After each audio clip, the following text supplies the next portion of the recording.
আসসালামু আলাইকুম। আমি সোহানুর রহমান সোহান আপনাদের মাঝে মায়া গল্পের দ্বিতীয় এপিসোড নিয়ে আসছি। আশা করি আপনারা সম্পূর্ণ ভিডিওটা দেখবেন গাইস। তো কি হইসাল তারপরের এপিসোড, চলেন শুরু করি। তো মেয়েটির সাথে আমার দেখা হয়েছিল ইজল গাছের নিচে, আর তখন বাজে হচ্ছে 4টা।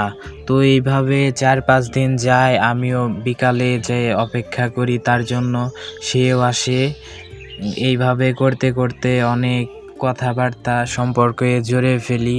সেও আমাকে পছন্দ করে, আমিও তাকে পছন্দ করি।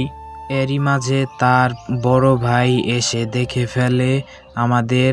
সে তাকে কিছু জানায় না, কিন্তু বাড়িতে যায় সব কিছু বইলা দেয়। এমনকি তাকে বিয়ের চাপ দেয়, অনেক চেষ্টা করে, বিয়ের দেওয়ার চেষ্টা করে অনেক, কিন্তু সে রাজি হয় না।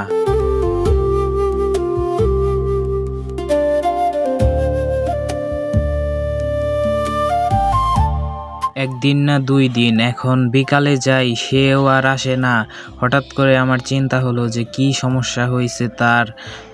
পরে 2 দিনের মাথায় গেতে গেতে দেখি যে একটা চিঠি পইড়া রইছে।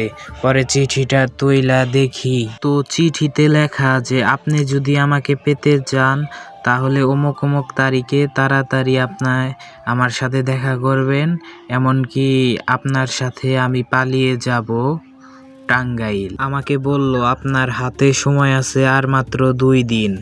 আপনি কি করবেন সেটা আপনিই জানেন, এমনকি আপনিই ডিসাইড করবেন কি করবেন।